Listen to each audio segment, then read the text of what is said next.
কেন আমরা রাতে ঘুমানোর আগে বিশ্বজয়ের পরিকল্পনা করি কিন্তু সকালে অ্যালার্ম বাজার সাথে সাথে সেই পরিকল্পনা ভুলে যাই? এর কারণ আপনার ইচ্ছা বা স্বপ্নের অভাব নয়। সমস্যা হলো আপনার ইমোশনাল ব্রেন এবং লজিক্যাল ব্রেনের যুদ্ধ। ড্যানিয়েল ওয়াল্টারের দ্য পাওয়ার অফ ডিসিপ্লিন বইটিতে ঠিক এই সমস্যার বৈজ্ঞানিক সমাধান দেওয়া হয়েছে। আজ আমরা শিখব কিভাবে নিজের মস্তিষ্ককে নিজের নিয়ন্ত্রণে আনা যায়। স্বাগতম আমাদের এই দীর্ঘ যাত্রায়। আমরা মূল কৌশলগুলোতে যাওয়ার আগে আমাদের সব সমস্যার মূলে প্রবেশ করতে হবে। আপনি যে হুকের কথা শুনলেন, রাতে বিশ্বজয়ের পরিকল্পনা আর সকালে সব ভুলে যাওয়া, এটা আসলে কোনো কাকতলীয় ঘটনা নয়। এটা হাজার হাজার বছরের বিবর্তনের ফল। আমাদের এই ভিডিওর প্রথম অংশে আমরা জানব আপনার মস্তিষ্কের সেই বায়োলজিক্যাল গঠন সম্পর্কে, যা আপনাকে অলস বানিয়ে রাখতে চায়। শৃঙ্খল বা ডিসিপ্লিন হওয়ার পথে প্রথম বাধাটা আসে আমাদের নিজেদের ভেতর থেকে। লেখক ড্যানিয়েল ওয়াল্টার তার বইয়ে খুব স্পষ্টভাবে বলেছেন, আমাদের মস্তিষ্ক মূলত আমাদের সাফল্যের জন্য ডিজাইন করা হয়নি। এটি ডিজাইন করা হয়েছে আমাদের বেঁচে থাকার বা সার্ভাইভালের জন্য। হাজার হাজার বছর আগে যখন মানুষ গুহায় বাস করত, তখন খাবার বা নিরাপত্তা নিশ্চিত ছিল না। তাই আমাদের পূর্বপুরুষদের মস্তিষ্ক এমনভাবে বিবর্তিত হয়েছে যাতে তারা যতটা সম্ভব শক্তি সঞ্চয় করতে পারে। কারণ কে জানত পরবর্তী খাবার কখন মিলবে? তাই যখনই তারা বিশ্রামের সুযোগ পেত, মস্তিষ্ক তাদের বিশ্রাম নিতে বাধ্য করত। শক্তি খরচ করাটা তখন বোকামি ছিল, আর শক্তি সঞ্চয় করা ছিল বুদ্ধিমত্তার পরিচয়। সমস্যা হলো আমরা এখন আর গুহায় বাস করি না।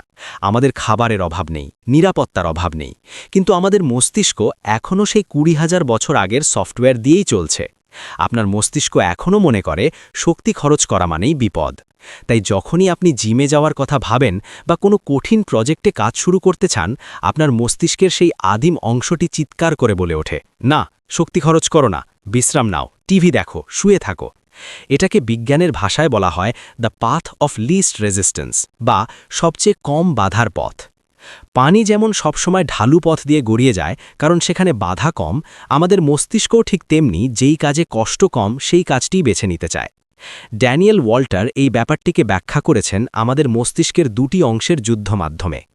একটি হলো লিম্বিক সিস্টেম বা আমাদের আদিম মস্তিষ্ক, যা তাৎক্ষণিক সুখ বা ইনস্ট্যান্ট গ্র্যাটিফিকেশন চায়, আর অন্যটি হলো প্রিফ্রন্টাল কর্টেক্স, যা আমাদের যুক্তি, ভবিষ্যৎ পরিকল্পনা এবং ডিসিপ্লিন নিয়ন্ত্রণ করে।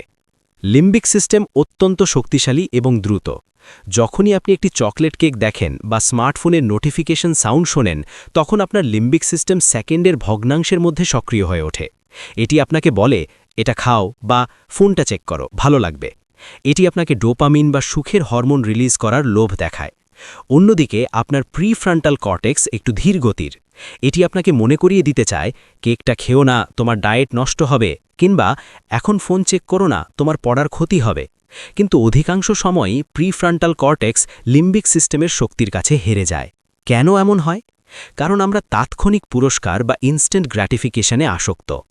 ডিসিপ্লিন বা শৃঙ্খলার অভাব আসলে কোনো চারিত্রিক দোষ নয়, এটি হলো ডিলেড গ্র্যাটিফিকেশন বা বিলম্বিত পুরস্কারের জন্য অপেক্ষা করতে না পারার অক্ষমতা।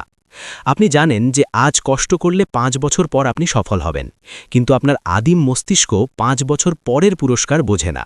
সে বোঝে এখনের আরাম। সে ভবিষ্যতের ১ কোটি টাকার চেয়ে এখনকার একটি পিৎজাকে বেশি গুরুত্ব দেয়। লেখক এই বইয়ে আমাদের চোখ খুলে দিয়েছেন এই বলে যে আপনি যদি মনে করেন শুধুমাত্র ইচ্ছা শক্তি বা উইল পাওয়ার দিয়ে আপনি এই আদিম মস্তিষ্কের সাথে লড়াই করে জিতবেন, তবে আপনি ভুল ভাবছেন। কারণ ইচ্ছা শক্তি একটি ব্যাটারির মতো, এটি সীমিত। সকালবেলা এটি ফুল চার্জ থাকে, তাই সকালে কঠিন কাজ করা সহজ মনে হয়। কিন্তু সারাদিনের ক্লান্তি, সিদ্ধান্ত গ্রহণ এবং মানসিক চাপের পর দিনের শেষে ব্যাটারির চার্জ কমে যায়। তখন লিম্বিক সিস্টেম আবার নিয়ন্ত্রণ নিয়ে নেয়। এজন্যই আমরা দেখি মানুষ সাধারণত রাতে ডায়েট ভাঙে বা রাতে কাজ না করে সোশ্যাল মিডিয়ায় সময় নষ্ট করে।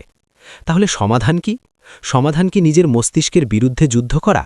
না, সমাধান হলো মস্তিষ্কের এই মেকানিজমটিকে বোঝা এবং এমন কৌশল ব্যবহার করা যাতে লিম্বিক সিস্টেমকে শান্ত রেখে প্রিফ্রন্টাল কর্টেক্সকে শক্তিশালী করা যায়।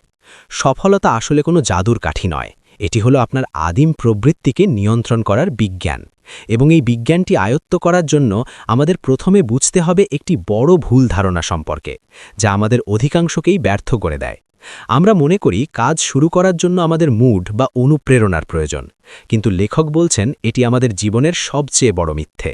চলুন আমরা গভীরে গিয়ে দেখি কেন মোটিভেশন আসলে একটি ট্র্যাপ বা ফাঁদ। আমরা অনেকেই ভাবি আমার এখন কাজ করতে ইচ্ছে করছে না, তাই এখন জোর করে কাজটা করলে তা ভালো হবে না, যখন মুড আসবে তখন ফাটিয়ে দেব। এই চিন্তাধারাটি হল আমাদের ব্যর্থতার প্রধান কারণ। ড্যানিয়েল ওয়াল্টার তার বইয়ে খুব শক্ত ভাষায় বলেছেন, মোটিভেশন বা অনুপ্রেরণা হলো একটি অনির্ভরযোগ্য বন্ধু। তার ওপর ভরসা করে আপনি জীবন চালাতে পারেন না, কারণ মোটিভেশন একটি আবেগ বা ইমোশন মাত্র, আর মানুষের আবেগ আবহাওয়া বা ঋতুর মতো পরিবর্তনশীল। আপনি কি আবহাওয়ার উপর ভরসা করে আপনার জীবিকা নির্বাহ করতে পারবেন? না। ঠিক তেমনি মোটিভেশনের উপর ভরসা করে সফলতা আসে না। আমাদের এই বিভ্রান্তির মূলে রয়েছে একটি মনস্তাত্ত্বিক চক্র, যাকে মনোবিজ্ঞানে বলা হয় ফলস হোপ সিনড্রোম বা মিথ্যা আশার সিনড্রোম। ব্যাপারটি একটু বুঝিয়ে বলি। ধরুন আপনি ঠিক করলেন আগামী মাস থেকে আপনি প্রতিদিন জিমে যাবেন বা নতুন একটি ভাষা শিখবেন। যেই মুহূর্তে আপনি এই সিদ্ধান্তটি নিলেন, আপনার মস্তিষ্কে ডোপামিন হরমোন নিঃসৃত হতে শুরু করল। আপনি কাজ শুরুই করেননি, শুধু পরিকল্পনা করেছেন, তাতেই আপনার মস্তিষ্ক আপনাকে পুরস্কার দিয়ে দিল। আপনার মনে হলো আপনি বুঝি অনেক বড় কিছু অর্জন করে ফেলেছেন। এই যে ভালো লাগার অনুভূতি, এটাই আপনাকে ধোঁকা দেয়। আপনি মনে করেন এই ভালো লাগার রেশ ধরেই আপনি কাজ চালিয়ে যাবেন, কিন্তু বাস্তবে কয়েকদিন যাওয়ার পর যখন কাজের কঠিন অংশটা সামনে আসে, তখন আর সেই ডোপামিন থাকে না, মোটিভেশন উধাও হয়ে যায়, আর আপনি হাল ছেড়ে দেন। আমাদের সমাজ এবং সোশ্যাল মিডিয়া আমাদের শিখিয়েছে যে কাজের প্রক্রিয়াটা হওয়া উচিত এই রকম: প্রথমে চিন্তা আসবে, তারপর মোটিভেশন বা অনুপ্রেরণা আসবে, এবং সব শেষে আমরা অ্যাকশন বা কাজ শুরু করব। কিন্তু লেখক বলছেন এই সমীকরণটি সম্পূর্ণ ভুল। সফল মানুষেরা, যেমন অলিম্পিক অ্যাথলিট বা বেস্ট সেলিং রাইটাররা, তারা এই সমীকরণটিকে উল্টে দিয়েছেন। সঠিক ক্রমটি হল প্রথমে চিন্তা, তারপর অ্যাকশন বা কাজ, এবং কাজের ফলেই তৈরি হবে মোটিভেশন। আপনারা নিউটনের গতির প্রথম সূত্রটির কথা নিশ্চয়ই জানেন। স্থির বস্তু চিরকাল স্থির থাকতে চায়, আর গতিশীল বস্তু চলতে থাকতে চায়। মানুষের মনের ক্ষেত্রেও এটি 100% সত্য। যখন আপনি সোফায় শুয়ে আছেন, তখন আপনার মস্তিষ্ক এবং শরীর ওই স্থির অবস্থাতেই থাকতে চাইবে। তখন কাজ শুরু করার জন্য মোটিভেশনের অপেক্ষা করা বোকামি, কারণ স্থির অবস্থায় মোটিভেশন আসে না। কিন্তু আপনি যদি কোনো মতে নিজেকে জোর করে একটু ধাক্কা দিয়ে কাজটা শুরু করে দেন, মাত্র 5 বা 10 মিনিটের জন্য, তাহলে দেখবেন সেই জড়তা কেটে গেছে। কাজ শুরু করার পর আপনার মস্তিষ্কে নতুন করে ডোপামিন তৈরি হয়, যা আপনাকে কাজ চালিয়ে যাওয়ার জ্বালানি জোগায়। অর্থাৎ কাজই মোটিভেশন তৈরি করে, মোটিভেশন কাজ তৈরি করে না। শৃঙ্খলার মূল মন্ত্রই হল নিজের অনুভূতির উপর নির্ভর না করা। আপনি যদি শুধু সেই দিনগুলোতে কাজ করেন যেদিন আপনার কাজ করতে ভালো লাগে, তবে আপনি কোনোদিনও একজন শৌখিন মানুষের চেয়ে বেশি কিছু হতে পারবেন না। প্রফেশনালরা কাজ করেন কারণ কাজটা করা প্রয়োজন, ভালো লাগুক বা না লাগুক। আপনার ইমোশনাল ব্রেন আপনাকে সবসময় বলবে, আজ থাক, কাল করব। কিন্তু আপনার এই অনুভূতির সাথে আপনার লক্ষ্যের কোনো সম্পর্ক নেই।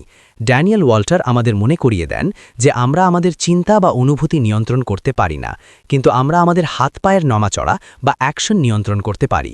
আর মজার ব্যাপার হলো, আপনি যখন আপনার অনুভূতিকে উপেক্ষা করে কাজ শুরু করেন, তখন কিছুক্ষণ পর আপনার অনুভূতিও পরিবর্তন হতে শুরু করে। আপনি কাজের প্রতি ভালোবাসা অনুভব করতে শুরু করেন। সুতরাং আমরা এই সিদ্ধান্তে পৌঁছতে পারি যে মোটিভেশন একটি বোনাস, কোনো পূর্ব শর্ত নয়। এটি থাকলে ভালো, না থাকলেও আমাদের খামলে চলবে না। কিন্তু প্রশ্ন হলো, যখন আমাদের মস্তিষ্ক ক্লান্ত থাকে, যখন লিম্বিক সিস্টেম চিৎকার করে বিশ্রামের জন্য, তখন আমরা কিভাবে সেই প্রথম ধাক্কাটা দেব? কিভাবে আমরা আমাদের অভ্যাসের দাস না হয়ে অভ্যাসকে আমাদের দাস বানাবো? এই প্রশ্নের উত্তর লুকিয়ে রয়েছে আমাদের হ্যাবিট ফরমেশন বা অভ্যাস গঠনের বৈজ্ঞানিক পদ্ধতির মধ্যে। পরবর্তী অংশে আমরা জানব কিভাবে আমাদের মস্তিষ্ক অভ্যাস তৈরি করে এবং কিভাবে আপনি চাইলেই আপনার খারাপ অভ্যাসগুলো ডিলিট করে নতুন সফলতার অভ্যাস ইনস্টল করতে পারেন। এখন আমরা জানি যে আমাদের মস্তিষ্ক অলস এবং মোটিভেশন একটি ফাঁদ। তাহলে আমরা কিভাবে আমাদের কাঙ্ক্ষিত কাজগুলো দিনের পর দিন করে যাব? এর উত্তর হলো অভ্যাস বা হ্যাবিটস। বিজ্ঞানীরা গবেষণা করে দেখেছেন যে আমরা সারাদিনে যা কিছু করি, তার প্রায় 40 থেকে 45% কাজ আমরা কোনো চিন্তা ভাবনা ছাড়াই করি। এগুলো আমাদের অভ্যাসের ফসল। সকালে ঘুম থেকে উঠে দাঁত ব্রাশ করা, জুতার ফিতা বাঁধা বা গাড়িতে উঠে সিট বেল্ট লাগানো, এগুলোর জন্য আমাদের কোনো মোটিভেশন লাগে না, ইচ্ছা শক্তি লাগে না। এগুলো স্বয়ংক্রিয় বা অটোমেটিক। ড্যানিয়েল ওয়াল্টারের মতে সফলতার চাবিকাঠি হল কঠিন কাজগুলোকে, যেমন পড়ালেখা করা, এক্সারসাইজ করা বা সঞ্চয় করা, এই রকম অটোমেটিক অভ্যাসে পরিণত করা। কিন্তু অভ্যাস কিভাবে তৈরি হয়? চার্লস ডিউহিগের বিখ্যাত দ্য পাওয়ার অফ হ্যাবিট বইয়ের মতো ড্যানিয়েল ওয়াল্টারও অভ্যাসের একটি চক্র বা হ্যাবিট লুপের কথা উল্লেখ করেছেন। এই লুপটি 3টি অংশে বিভক্ত। 1 কিউ বা ট্রিগার, 2 রুটিন বা কাজ এবং 3 রিওয়ার্ড বা পুরস্কার। আপনার মস্তিষ্ককে হ্যাক করার জন্য এই 3টি অংশ বোঝা খুব জরুরি। প্রথমেই আসে কিউ বা ট্রিগার। এটি হলো সেই সংকেত যা আপনার মস্তিষ্ককে বলে দেয় যে এখন একটি নির্দিষ্ট কাজ করার সময় হয়েছে। এটি হতে পারে একটি নির্দিষ্ট সময়, একটি নির্দিষ্ট জায়গা বা কোনো ইমোশনাল অবস্থা। যেমন আপনি যখনই বিছানায় শুয়ে পড়েন, ট্রিগার, আপনি স্বয়ংক্রিয়ভাবে ফোন হাতে নেন, রুটিন, এবং সোশ্যাল মিডিয়া স্ক্রোল করে সাময়িক আনন্দ পান, রিওয়ার্ড। এখানে বিছানাটি হলো ট্রিগার। যদি আপনি এই খারাপ অভ্যেসটি বদলাতে চান, তবে আপনাকে ট্রিগারটি বদলাতে হবে অথবা ট্রিগারের প্রতি আপনার প্রতিক্রিয়া বদলাতে হবে। লেখক পরামর্শ দেন, ভালো অভ্যাস তৈরির জন্য আমাদের পরিবেশ বা এনভায়রনমেন্ট ডিজাইন করা উচিত। আপনি যদি প্রতিদিন জিমে যেতে চান, তবে জিমের পোশাক আগের রাতেই বিছানার পাশে রেখে দিন। এখানে পোশাকটি হলো ভিজুয়াল ট্রিগার। আপনি যদি জাঙ্ক ফুড খাওয়া কমাতে চান, তবে চোখের সামনে থেকে সব অস্বাস্থ্যকর খাবার সরিয়ে ফেলুন। মনে রাখবেন, সেলফ ডিসিপ্লিন মানে এই নয় যে আপনি সব সময় প্রলোভনের সাথে যুদ্ধ করবেন। সেলফ ডিসিপ্লিন মানে হলো প্রলোভনগুলোকে আপনার পরিবেশ থেকে সরিয়ে ফেলা। দ্বিতীয় অংশ হলো রুটিন। এটি হলো সেই কাজ যা আপনি করতে চান। এখানে সমস্যা হলো আমরা শুরুতেই অনেক বড় পরিবর্তন আনতে চাই। আমি কাল থেকে প্রতিদিন 1 ঘন্টা দৌড়াবো। এই ধরনের বড় লক্ষ্য আমাদের মস্তিষ্ককে ভয় পাইয়ে দেয়। আমাদের লিম্বিক সিস্টেম তখন রেজিস্ট্যান্স বা প্রতিরোধ তৈরি করে। এর সমাধান হল মাইক্রো হ্যাবিটস বা ক্ষুদ্র অভ্যাসের ধারণা। লেখক বলছেন, কাজটিকে এত ছোট করে ফেলুন যে এটি করতে আপনার কোনো ইচ্ছাশক্তির প্রয়োজনই না হয়। 1 ঘন্টা দৌড়ানোর বদলে লক্ষ্য ঠিক করুন, আমি শুধু জিমের জুতো পরে ঘর থেকে বের হব, মাত্র 2 মিনিট। জুতো পরে বের হলে বাকি কাজটা সহজ হয়ে যায়। এটাকে বলা হয় শুরুর জড়তা কাটানো। তৃতীয় এবং সবচেয়ে গুরুত্বপূর্ণ অংশ হল রিওয়ার্ড বা পুরস্কার। আমাদের মস্তিষ্ক যদি কোনো কাজের শেষে পুরস্কার না পায়, তবে সে ভবিষ্যতে সেই কাজটি আর করতে চাইবে না। খারাপ অভ্যাসের ক্ষেত্রে পুরস্কারটা তাৎক্ষণিক পাওয়া যায়, যেমন মিষ্টি খাওয়ার সাথে সাথে ভালো লাগা, কিন্তু ভালো অভ্যাসের পুরস্কার অনেক দেরিতে আসে, যেমন 6 মাস জিম করার পর ফিট বডি। এই গ্যাপটা পূরণ করার জন্য আপনাকে কৃত্রিম পুরস্কারের ব্যবস্থা করতে হবে। যেমন টানা 3 দিন পড়ার রুটিন মানলে নিজেকে ছোট্ট একটি ট্রিট দিন, বা ক্যালেন্ডারে একটি বড় লাল এক্স চিহ্ন দিন। এই ছোট ছোট জয়গুলো আপনার মস্তিষ্কে ডোপামিন রিলিজ করবে এবং আপনাকে লুপের মধ্যে ধরে রাখবে। এখন আপনি ভাবতে পারেন, সবই বুঝলাম, কিন্তু মাঝে মাঝে আমার সব কিছু অসহ্য লাগে, মনে হয় আমার দ্বারা আর সম্ভব নয়। এই পরিস্থিতিটিই হলো সেই মুহূর্ত যখন একজন সাধারণ মানুষ হাল ছেড়ে দেয় আর একজন বিজয়ী জন্ম নেয়। যখন আপনার শরীর এবং মন বলবে আর না, তখন আসলে কি করা উচিত? এখানেই আসে সেই বিশেষ টেকনিক যা বিশ্বের সবচেয়ে কঠিন মানুষরা অর্থাৎ নেভি সিলরা ব্যবহার করে। তারা একে বলে দ্য 40% রুল। চলুন পরবর্তী অংশে আমরা দেখি কিভাবে আপনি আপনার মানসিক সীমানা বা লিমিটেশন ভেঙে ফেলতে পারেন। এখন আমরা এমন একটি পর্যায়ে এসেছি যেখানে আপনার মস্তিষ্ক আপনার সাথে সবচেয়ে বড় ছলনাটি করে। আপনি যখন কোনো কাজ করতে করতে ক্লান্ত হয়ে পড়েন, যখন আপনার মনে হয় আমার শরীরে আর এক বিন্দু শক্তি নেই, আমি আর এক লাইনও পড়তে পারবো না, তখন আসলে কি ঘটে? বিজ্ঞান এবং বিশ্বের এলিট স্পেশাল ফোর্সদের অভিজ্ঞতা বলছে আপনি তখন আপনার প্রকৃত ক্ষমতার মাত্র 40% ব্যবহার করেছেন। এটিই বিখ্যাত দ্য 40% রুল, যা নেভি সিল ডেভিড গগিন্স এবং ড্যানিয়েল ওয়াল্টার দুজনেই জোর দিয়ে প্রচার করেছেন। আপনার মস্তিষ্ক আপনাকে রক্ষা করার জন্য একটি গভর্নর বা নিরাপত্তা ব্যবস্থার মতো কাজ করে। গাড়ির ইঞ্জিনে যেমন স্পিড লিমিটার থাকে যাতে ইঞ্জিন অতিরিক্ত গরম হয়ে নষ্ট না হয়, তেমনি আপনার মস্তিষ্কেও একটি লিমিটার আছে। যখনই আপনি অস্বস্তি বা কষ্ট অনুভব করতে শুরু করবেন, আপনার মস্তিষ্ক আপনাকে সিগন্যাল দেয় থামার জন্য। সে বলে, তুমি শেষ, তুমি আর পারবে না। কিন্তু এটি সত্য নয়, এটি একটি সতর্ক বার্তা মাত্র। আপনার ভেতরে এখনও 60% রিজার্ভ ট্যাঙ্ক বা সংরক্ষিত শক্তি বাকি আছে। ম্যারাথন দৌড়বিদরা এটাকে বলেন দ্য ওয়াল। দৌড়াতে দৌড়াতে একটা পর্যায়ে মনে হয় দেয়ালের সামনে এসে দাঁড়িয়েছেন, আর এগোনো সম্ভব নয়। কিন্তু যারা ওই সময়টুকু দাঁতে দাঁত চেপে সহ্য করে নেয়, তারা হঠাৎ করেই শক্তির একটি নতুন উৎস খুঁজে পায়, যাকে বলা হয় সেকেন্ড উইন্ড। ডিসিপ্লিন বা শৃঙ্খল হওয়ার অর্থ হল এই অস্বস্তি বা ডিসকমফোর্টকে আলিঙ্গন করা। লেখক খুব সুন্দর করে বলেছেন, discomfort is the currency of your dreams. অর্থাৎ অস্বস্তি হলো সেই মুদ্রা যা দিয়ে আপনি আপনার স্বপ্ন কেনেন।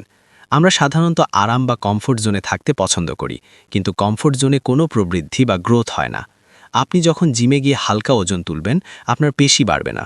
পেশি তখনই বাড়ে যখন আপনি এমন ওজন তোলেন যা আপনার জন্য কষ্টকর, যা আপনার মাসেল ফাইবার ছিঁড়ে ফেলে। তারপর যখন সেটা জোড়া লাগে তখন তা আগের চেয়ে শক্তিশালী হয়। আপনার মনের জোর বা মেন্টাল মাসেলও ঠিক এভাবেই কাজ করে। তাহলে এই 40% রুলটি আপনি আপনার প্রতিদিনের জীবনে কিভাবে প্রয়োগ করবেন? যখনই আপনি কোনো কাজ করতে গিয়ে ক্লান্ত বোধ করবেন এবং হাল ছেড়ে দিতে চাইবেন, তখন নিজেকে বলুন, আমি মাত্র 40% আছি, এবং নিজেকে চ্যালেঞ্জ দিন, আমি আর মাত্র 5 মিনিট কাজ করব, বা আমি আর মাত্র 5 পৃষ্ঠা পড়ব।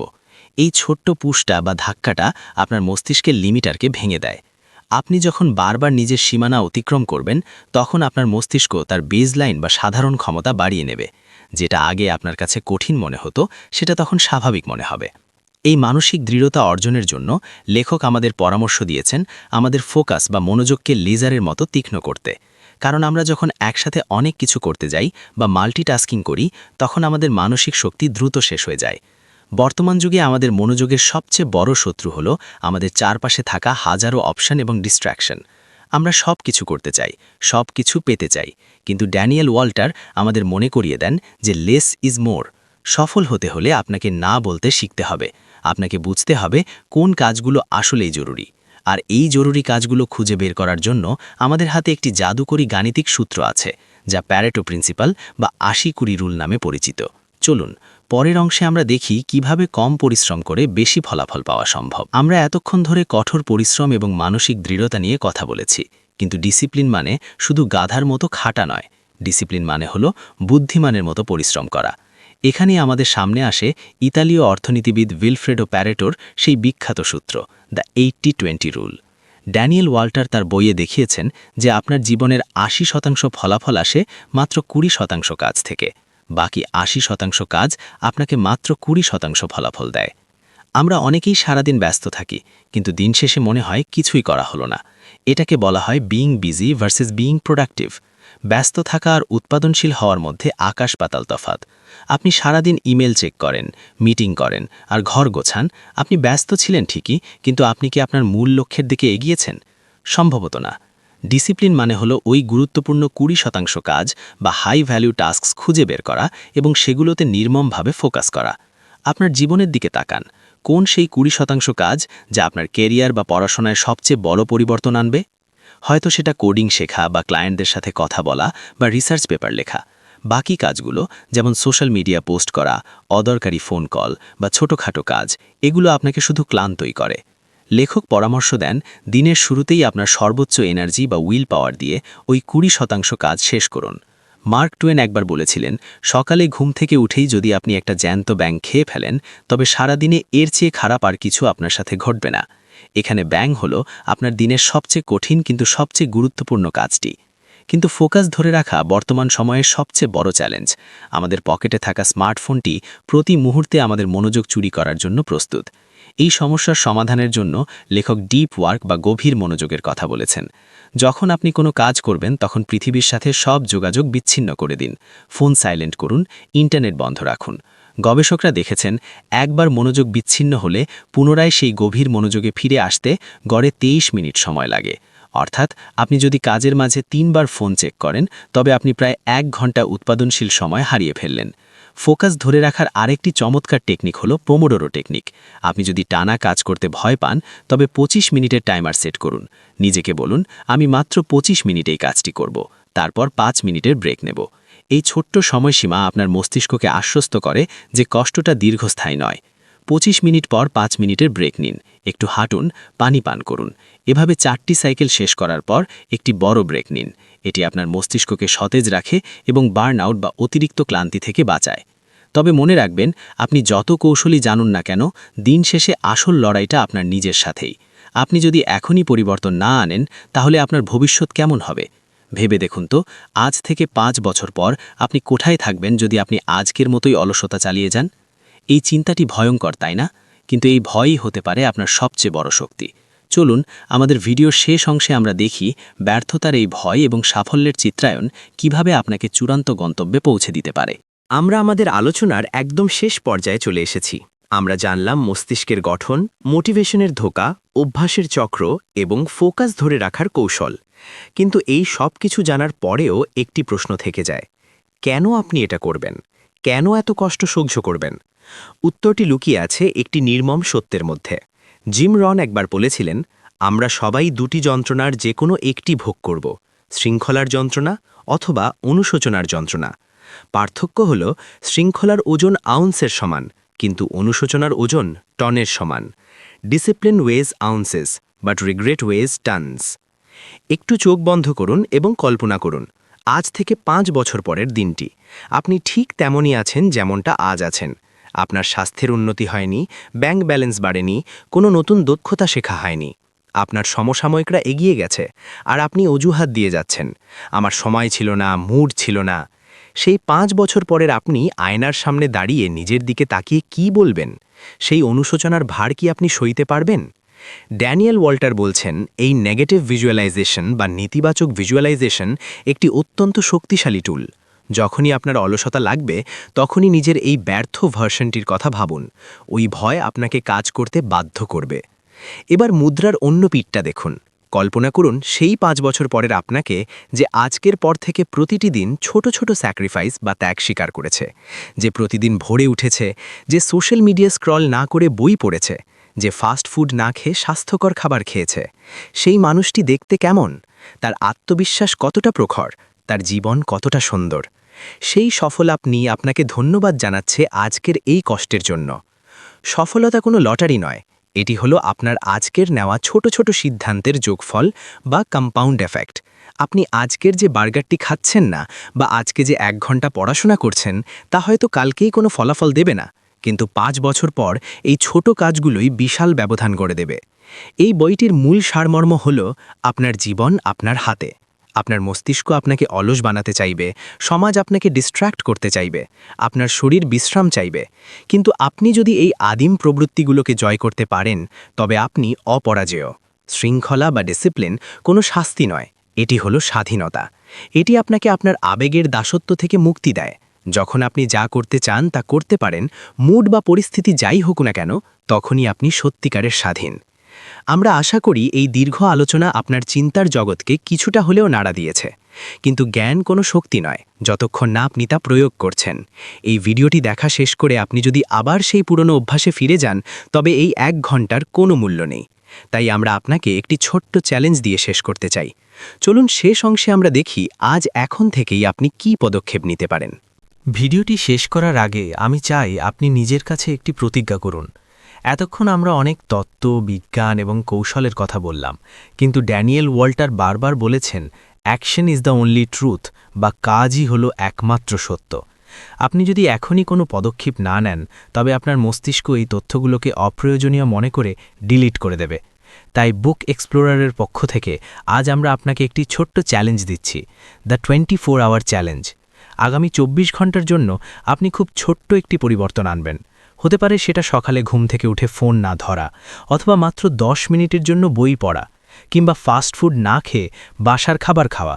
লক্ষ্যটি খুব ছোট রাখুন, এতটাই ছোট যা করতে আপনার ভয় লাগবে না। কিন্তু শর্ত হলো, যাই ঘটুক না কেন, আগামী 24 ঘন্টা আপনি এই কথাটি রাখবেন। মনে রাখবেন, আপনি বিশ্বজয়ের চেষ্টা করছেন না, আপনি শুধু আপনার মস্তিষ্কের লিম্বিক সিস্টেমকে একটি বার্তা দিচ্ছেন যে এখন থেকে আমিই বসের আসনে আছি। কমেন্ট সেকশনে জানান আপনি কোন অভ্যাসটি বদলাতে চান, বা কোন নতুন অভ্যাসটি শুরু করতে চান। লিখুন, আই অ্যাকসেপ্ট চ্যালেঞ্জ। যখন আপনি পাবলিকলি বা জনসমক্ষে কিছু লেখেন বা বলেন, তখন আপনার মস্তিষ্ক সেটা রক্ষা করার জন্য বাড়তি দায়বদ্ধতা অনুভব করে। এই কমেন্টটি হতে পারে আপনার নতুন জীবনের প্রথম পদক্ষেপ। আমাদের চ্যানেল বুক এক্সপ্লোরারের উদ্দেশ্য শুধু বইয়ের সারাংশ বলা নয়, আমাদের উদ্দেশ্য হল বইয়ের জ্ঞান দিয়ে আপনাদের জীবনকে বদলে দেওয়া। আপনি যদি মনে করেন আজকের এই আলোচনা আপনার জীবনে 1% হলেও মূল্য যোগ করেছে, তবে আমাদের এই যাত্রায় সঙ্গী হতে পারেন। সাবস্ক্রাইব করে বেল আইকনটি ক্লিক করে রাখুন, যাতে পরবর্তী লাইফ চেঞ্জিং বইয়ের সারাংশটি আপনি মিস না করেন। কারণ শেখা বন্ধ করলে প্রবৃদ্ধি বা গ্রোথ বন্ধ হয়ে যায়। পরিশেষে একটি কথা মনে রাখবেন, শৃঙ্খলা বা ডিসিপ্লিন কঠিন, এটা সত্য, কিন্তু নিজের স্বপ্নের মৃত্যু দেখা তার চেয়েও বেশি কঠিন। আপনার মস্তিষ্কের গঠন আপনাকে অলস বানাতে চাইবে, এটাই বিজ্ঞান, কিন্তু সেই বিজ্ঞানকে হ্যাক করে নিজের ভাগ্য নিজে গড়ার ক্ষমতাও আপনার হাতেই আছে। আজকের মতো বিদায় নিচ্ছি, দেখা হবে খুব শিগগিরই নতুন কোনো বই এবং নতুন কোনো জ্ঞানের সাথে। ততক্ষণ পর্যন্ত নিজের যত্ন নিন এবং মনে রাখুন, শৃঙ্খলাই হলো আপনার সুপার পাওয়ার। ধন্যবাদ।